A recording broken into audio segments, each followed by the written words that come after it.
Yo, what's poppin', guys? This is Kay and you're watching Gains on Camera. Welcome to my first episode of QOG, questions on gains, right? In these videos, I'm gonna be essentially answering some of your fitness questions that I get through either my Instagram or my Facebook, right? And if you're not following me on Instagram, what are you doing, dog?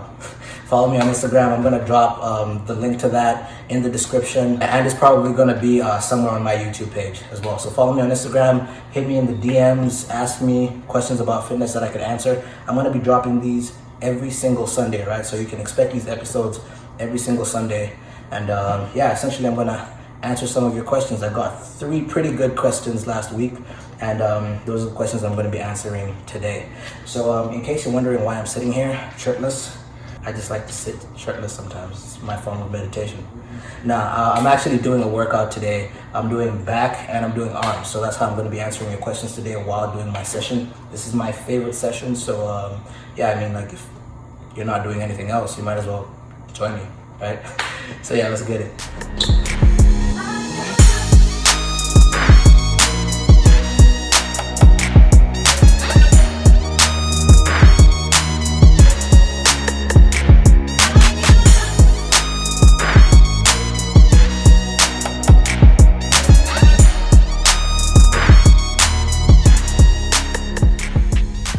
So the first QOG I'm going to be addressing today is how to lose side belly fat. Now this is actually a pretty common question, right? I myself used to research this every other week, you know, just starting out in the gym. And I can tell you something, this is actually a very difficult thing to do if you're following the wrong advice, right? So if you're stuck in the house or at the gym doing crunches every day thinking that's going to get you like a 6-pack, that doesn't work. What actually works is losing your body fat.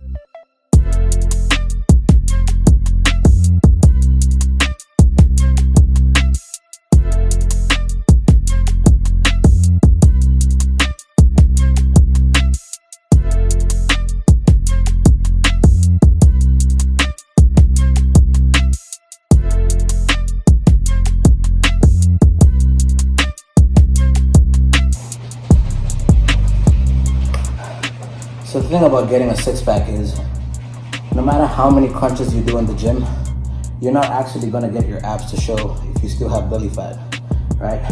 What people neglect to tell you is that you need to lose fat. You need to cut down on your fat in order for your muscle definition to actually start to show.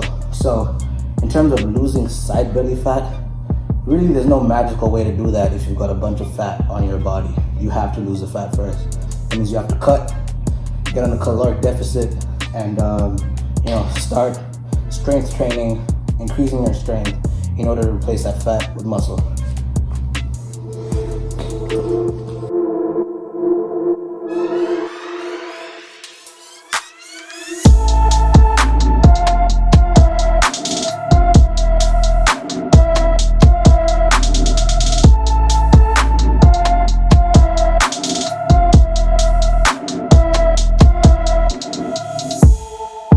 So instead of how to lose side belly fat, a better question is how to lose fat, period, right? Because there is no magical way to just lose side belly fat, right?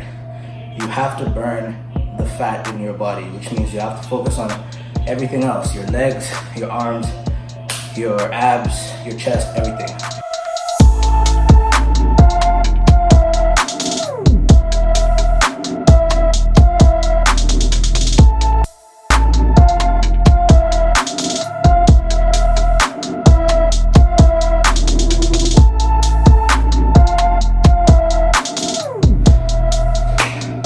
The next question was, how does jogging affect gains? Well, it's pretty much how every other exercise affects your gains, right? It depends on how you're doing it, and it depends on what your goals are. So I'm assuming the person who is asking this question wants to build muscle, right? If you're trying to build muscle, jogging isn't the best thing to do. I stick to things like lifting weights. Now, granted, we may be exercising for different reasons, right? You may probably want to increase your fitness and your stamina, right? Whereas I'm probably looking for the aesthetics of it. I'm looking to look different. I'm looking to like look better, look more muscular, right? So if that's your goal as well, trust me, jogging isn't the best way to achieve it. It's not the most efficient, and it doesn't do you many favors, right? So you want to actually lift weights in the gym.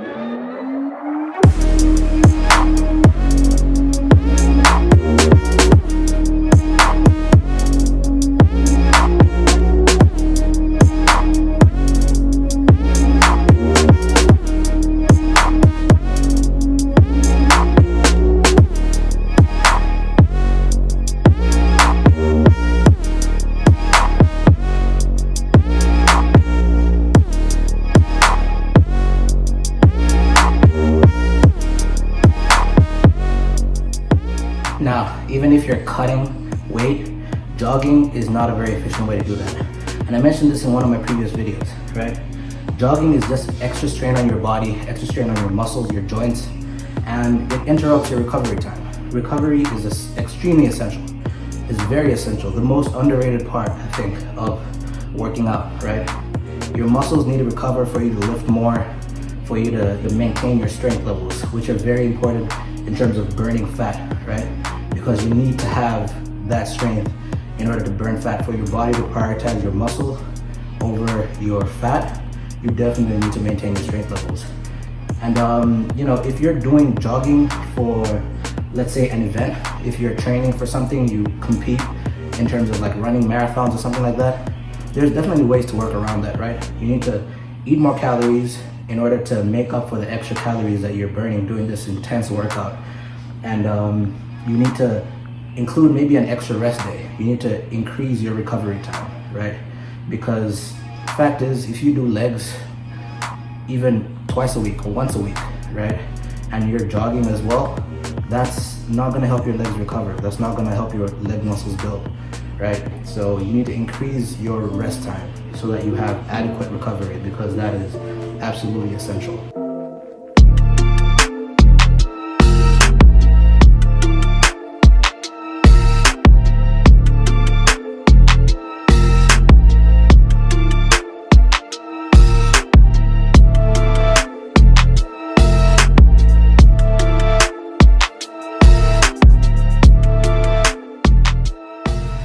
Okay, so the last question was, how easy is it to bounce back from a fitness hiatus?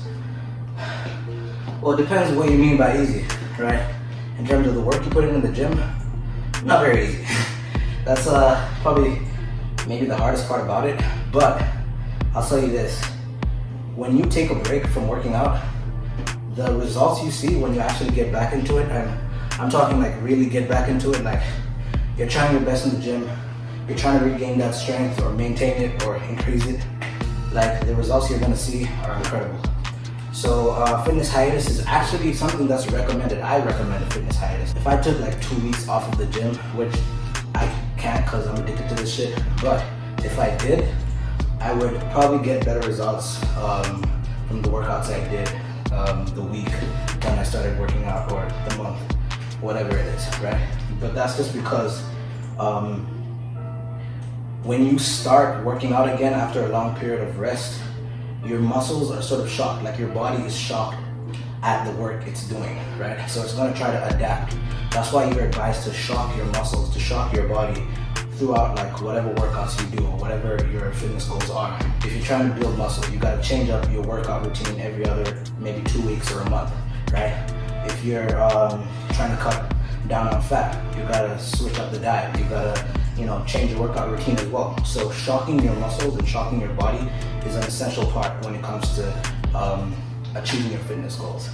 That's why beginners have better results in the gym than people that have been working out for like 2 years, because it's the first time their body has been exposed to this kind of stress, this kind of strenuous activity, and the body is just like, I guess I gotta adapt to this now. I gotta change the way, you know what I'm saying.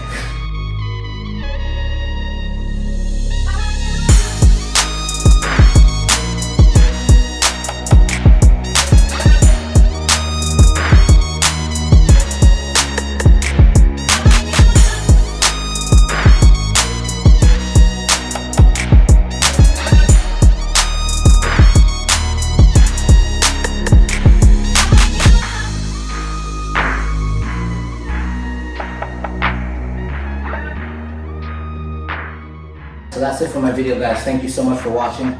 Like I said earlier, I'm going to be posting one of these every Sunday. So you guys ask me questions and I answer them literally every Sunday. Well, I pick the questions that I answer because I can't answer all of them, but yeah, I'm going to be answering them every Sunday. So if you're not following me on Instagram, make sure to hit me up at Games on Camera. You can DM me your questions, or next time I post a story asking you guys to ask me questions, just hit me up that way. Thank you so much for watching. If you found this video useful, which I'm sure you did, please like, please share it, and please subscribe to my channel. Thank you so much for watching Games.